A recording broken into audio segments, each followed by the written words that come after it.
नमस्ते। मैं डॉक्टर सुब्रत रॉय हूँ और मेरा वैदिक नाम है सुव्रत देव शर्मणा वंद्योपाध्याय। सामवेद मेरा मेरी स्वशाखा है, गौतम शाखा। और ये मेरा सौभाग्य है कि मुझे दोनों गांधर्व वेद जो उपवेद है सामवेद का ध्रुपद, वो भी मुझे इस जीवन में प्राप्त हुआ है। और ये सामवेद सामगान भी मुझे प्राप्त हुआ इस जीवन में। मैं दोनों गाता हूँ। हालांकि सामगान का जो है वो मैं संहिता देख के गा सकता हूँ। मुझे वो मंत्र सब याद नहीं होते, कुछ कुछ याद ही है, कुछ कुछ तो याद, बहुत सारे हैं, 7,500 मंत्र हैं, तो फिर वो सब तो मुझे याद नहीं है। मैं देख के मैं वो गा सकता हूँ। मैं परंपरा में वो सीखा हूँ। तो दोनों पारंपरिक चीजें, जो डागरवाणी ध्रुपद है वो मुझे लाभ हुआ है, और सामवेद परंपरा के कौथुम शाखा कुंभकोणम की जो पद्धति है, दाक्षिणात्य पद्धति, वो मैं मुझे आती है। आज मैं एक दो चार जो ब्रॉड विषय हैं ध्रुपद के, इसके ऊपर मैं चर्चा कर रहा हूँ। तो छोटा सा वीडियो बना रहा हूँ, ज्यादा से ज्यादा 10-12 मिनट का वीडियो होगा। तो पहली बात तो यह है कि हमारे जो गुरु होके गए हैं सभी ये कहते थे कि भाई आप जो कहा है वो गाओ, और गाने से ही आपको, गाने से जो गाते हैं उसके अंदर से ही आपको बहुत सारे इंसाइट्स मिलने लगेंगे, और फिर आप उसको, उसके ऊपर आप चर्चा करो, ये करो। लेकिन ये जो एकेडमिक जो अप्रोच है, इससे मत, इसके पीछे ना पड़ो, क्योंकि एक जीवन में हो नहीं सकता ये सब चीज। ये ठीक बात है, परंतु अगर आपके अंदर वो शक्ति है, ईश्वर ने अगर वो शक्ति दी है कि आप पढ़ सकते हैं भी, और जो हमारे ग्रंथ है, तो संस्कृत अगर थोड़ी बहुत आती होगी, समझता होगा, या किसी किसी की मदद लेके भरतनाट्य शास्त्र पढ़ लिया, या अभिनव गुप्त पढ़ लिया, या शाड़ंदेव संगीत रत्नाकर के अंदर आप अगर जाते हैं, तो फिर आपको बहुत सारा ऐसा ज्ञान मिलता है जो कि उस समय से चला आ रहा है, लेकिन बीच में बहुत सारा जो कहते हैं कि कल्चरल एंथ्रोपोलॉजी का एक टर्म मैं यूज करता हूँ, ट्रांसमिशन लॉसेस जिसको कहते हैं, वो हो जाते हैं। तो ये इसमें कोई दो राय नहीं। जैसे मैं एक उदाहरण देता हूँ कि हम डागरवाणी ध्रुपद वाले जो हैं सभी कहते हैं कि 12-13 प्रकार के अलंकार होते हैं आलाप में, फिर वो तो बंदिश में भी वो अलंकार आ ही जाते हैं। परंतु भरतनाट्य शास्त्र के अंदर 50 के ऊपर अलंकार दिए हुए हैं। उसको प्रत्यक्ष गाने में लाना, ये मेरा अभी का प्रोजेक्ट है, अभी मैं वो कर रहा हूँ। तो इससे सिद्ध होता है कि भाई जो ट्रांसमिशन लॉसेस हैं उसको भर के निकालना, ये अच्छा काम है, ये मूलभूत काम है। इसका अर्थ ये नहीं है कि आप जो गुरु ने कहा है, जो बातें गुरु ने सिखाई है, उसको भूल के, उसको छोड़ के सिर्फ नाट्य शास्त्र या अभिनव गुप्त या शाड़ंदेव या बाद के जो भी हैं वो पढ़ते रहिए। नहीं, वो पढ़ के कुछ नहीं होता है। आपको गाते रहना पड़ेगा, और फिर उसके अंदर से जब आपको स्फूर्ति मिलती है, जब कुछ स्फुरता है, आपको कुछ प्रश्न निकलते हैं, और वो प्रश्न के उत्तर आपको जब नहीं मिलते हैं, तब आपको ये ग्रंथ बहुत मदद करते हैं। तो वो जो प्रश्न है वो आप ढूंढ के आप पढ़िए। तो ये एक मुद्दा था। तो it is not black and white कि भाई ये यही करो और वो ना करो, ऐसा नहीं है। दूसरी बात है कि आजकल एक बहुत बड़ा एक बाढ़ सा आया है कि लोग अपने बंदिशें अपनी बनाने लगे हैं। ठीक है, और स्टूडेंट्स भी जो है वो गुरु के जो स्टूडेंट्स है वो भी बनाते हैं। ठीक है, मतलब मैं सृजन के विरोध में नहीं हूँ, लेकिन मैं ये कहना चाहता हूँ कि भाई सृजन, एक वाग्यकार होने के लिए जो चीजें, बातों की जरूरत होती है, वो आपके अंदर जब तक नहीं आती है तब तक आप ये सब चीजें नहीं करना चाहिए। क्योंकि बहुत सारा ऐसे मैंने बंदिशें सुनी है कि भाई ना सुनो तो अच्छा है। तो और इसमें तो और क्या कुछ गायक, बहुत बड़े गायक गायिका भी ऐसे होके गई हैं जो कि पुस्तकों में अपने छापा है कि स्वर, जो शब्द जो है, या शब्द यानी मैं पद की बात कर रहा हूँ, वर्ड, इसकी बात कर रहा हूँ, इनकी जरूरत ही नहीं है एक्चुअली। हमारे राग संगीत में शब्दों की आवश्यकता नहीं है, दरकार नहीं। ये तो सिर्फ स्वरों को टांगने के खूंटियां है।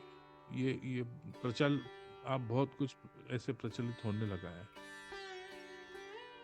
परंतु फिर अगर आप ये कहते हैं कि पदों की जरूरत नहीं, तो फिर जो गा रहे हैं उसको ध्रुपद कैसे क्यों कह रहे हैं? ध्रुव पद, पद पद इसमें आधा जो है इसका, ध्रुव ध्रुव पद जो गा रहे हैं आप, ध्रुपद, इसका अस्तित्व, आधा अस्तित्व पद है और आधा अस्तित्व ध्रुव है शब्द का। ये जो पद है, जो ध्रुव पद है, इसका आधा इसके अंदर पद का महत्व है। पहले अष्टपदी और गाते लोग, फिर चरण भी थे, दो चरण भी गए। तो बंदिश को की का कोई मतलब महत्व नहीं है, ये मानना क्यों भूल है? उसका कारण ये है कि बंदिश अलग अलग, भिन्न भिन्न जो कॉन्टेक्स्ट होते हैं उसके अंदर वो बंदिशें बनाई गई हैं, या उन भावनाओं को व्यक्त करने के लिए बनाई गई। तो भाव व्यक्त करने के लिए बंदिश की आवश्यकता है, रस व्यक्त करने के लिए भी बंदिश की आवश्यकता है।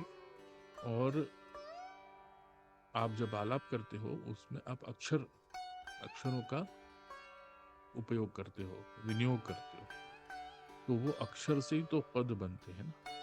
तो फिर आप अक्षर भी गाना बंद कर दो, सिर्फ आ करके गाओ। जैसे कुछ एक जो ध्रुपद का प्रकार है जो आजकल मुगलिया जमाने के बाद में वो हुआ है कि आ करके पूरा, परंतु वैसा इवन आप अगर देखेंगे ग्वालियर का जो गाना पुराना है उसमें बंदिश गाने के बाद बोल आलाप किया जाता है, फिर बोल बांट किया जाता है, फिर बोलतान किया जाता है, फिर लयकारी उसी के बोल के साथ में किया जाता है। ये पारंपरिक जो पद्धत है, ये ध्रुपद की ही पद्धत है। तो इसको दूसरा नाम देने की कोई आवश्यकता नहीं है, ये ध्रुपद ही है। ग्वालियर का भी जो बंदिश है वो ध्रुपद ही है। गाने का उसको पेश करने का या उनको व्यक्त करने का जो तरीका है वो अलग है, बस इतना है। ध्रुपद ही है, उसका कोई दूसरा नाम, उसको दूसरा नाम देने की आवश्यकता नहीं है। तो अब मैं ये बोल रहा था कि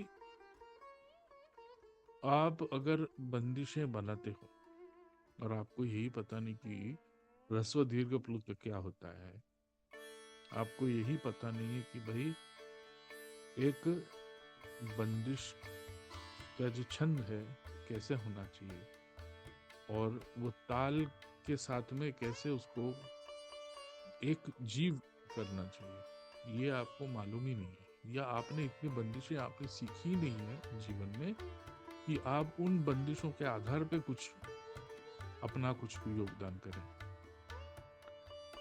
ये मूर्खता क्या है? ये माता लुही, पिता लुही, दाता लुही, चाचा लुही, काका ही करके बंदिश बना नहीं चाहिए। ये कुछ लोग कर रहे हैं, लेकिन ये इतना हमारे संगीत को इतना नीचे के स्तर पे ला रहे हैं। और उसके पहले आलाप आप 45 मिनट कर रहे हो, ठीक है, अच्छी बात है, बहुत अच्छी बात है। लेकिन अगर बंदिश की अगर ये अवस्था है आप, और उसका नाम आप ले रहे हो कि हमारे गुरु ने बनाया, हमने ये बनाया, हमने वो बनाया, इससे कोई इसका कोई अर्थ नहीं है। तो जो पुराने लोग थे वो पागल थे कि उन्होंने शिव आदि मध्य अंत जोगात जोगीश ऐसे बंदिशें बनाई। कनक विष अमी आदि विष भोगी, इतने सुंदर बंदिश उन्होंने बनाए। या सांवरे रंग डार दियोरी, इतनी सुंदर बंदिशें क्यों बनाई?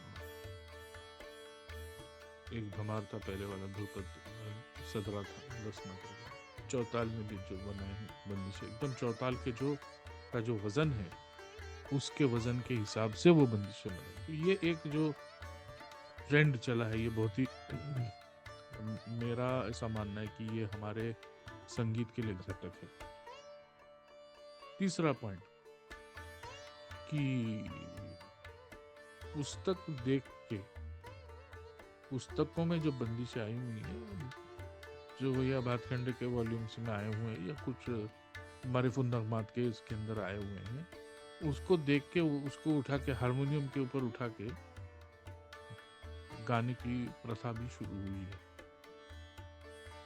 एक तो हारमोनियम हमारा वाद्य नहीं है, ध्रुपद में हम हारमोनियम का उपयोग नहीं करते एक, और उसके आधार पे कोई बंदिश बनती है तो उसका कोई, मेरे मन में मैं जो मानता हूँ उसका कोई वैल्यू नहीं है। क्यों? उसका कारण है कि हमारा जो गाना है वो अगर रे लिखा है, अगर आसावरी का कोमल रे लिखा है, जौनपुरी का अपने मुल्तानी का कोमल रे लिखा है, भैरव का कोमल रे लिखा है, भैरवी का कोमल रे लिखा है, इसमें जो अंतर है सभी स्वरों का, जो अंतर है वो आपको गुरु मुझसे ही सीखना पड़ता है। और वो अगर आप पढ़ के पुस्तक से उठा के गाते हो तो वो हमारे संगीत का ह्रास करने का एक बहुत बड़ा एक कारण है। ये चौथा जो पॉइंट मैं कहना चाहता हूँ कि हम जब आलाप करते हैं ध्रुपद में, उसके अंदर ते तरन रीना रन तरन, ये जो अक्षर इनका हम विनियोग करते हैं, उसके अंदर हमको ह्रस्व दीर्घ प्लुत, ये जो सामवेद के वेदों से आया हुआ जो उसके रूल्स हैं, इसको हमको सोच के करना पड़ता है। और आप ह्रस्व को भी इलोंगेट कर सकते हैं, लेकिन वो कैसे करना चाहिए आपको गुरु के पास से सीखना पड़ेगा। मैं मेरे स्टूडेंट्स को बहुत डिटेल में बताता हूँ कि भाई कैसे आ या अ को किस तरह से बढ़ाया जाए। अ को 3 मात्रा अगर गाना हो तो अ को कैसे, तो ओ करके तो नहीं गाना चाहिए। कुछ लोग गाते हैं तो वो बड़ा अजीब लगता है, बोरिंग लगता है और विसंगत लगता है सर। इसके लिए तो कैसे गाना चाहिए, अ अगर हो तो र, अगर इन अक्षरों को बढ़ा के गाना तो किस तरह से गाना चाहिए, ये गुरु के पास से आपको सीखना पड़ता है। दूसरी बात, इसी सब्जेक्ट के अंदर ये मेरा फाइनल पॉइंट होगा कि किस तरह से आपको ह्रस्व प्लुत दीर्घ ये जो है, इनमें स्विचिंग जो होता है ये किस तरह से की जाती है। जैसे तो अगर तो गाया तो में आपने एंड किया, फिर री करना है, तरी तरी, इस तरह से नहीं होता है ना। दीर्घ है, री तो दीर्घ तो बड़ा बड़ा नहीं, उसका एक टाइम होता है। हर एक अक्षर को जब करते हैं उसमें एक टाइम होती है, वो टाइमिंग अगर आपने मिस कर लिया तो फिर वो आलाप विसंगत हो जाता है। तो मेरे कुछ वीडियोस हैं, मैंने यूट्यूब में डाले हुए हैं। खर्ज का साधना मैंने किया, भैरवी में किया हुआ है, जौनपुरी, आसावरी, ये तीनों में मेरे यूट्यूब में आप अगर देखेंगे सुब्रत देव शर्मा भैरवी खर्ज, तो आपको वो आपको देखेंगे, सुनेंगे तो आपको उसमें मैंने सिर्फ आलाप ही किया हुआ है और कुछ विजुअल्स के साथ में थोड़ा सा उसको इंटरेस्टिंग बनाने के लिए किया है। तो वो आप जरूर देखिएगा और उसमें आपको मालूम पड़ेगा कि स्विचिंग जो होता है, एक ह्रस्व से दीर्घ, दीर्घ से प्लुतो या ह्रस्व से प्लुतो में कैसे स्विच किया जाता है, ये आप देखिएगा। और ओम श्री गुरुभ्यो नमः, जो भी मैंने कहा, मेरे सभी गुरुओं को प्रणाम करके मैं यहाँ पे रुकता हूँ। बहुत बहुत धन्यवाद।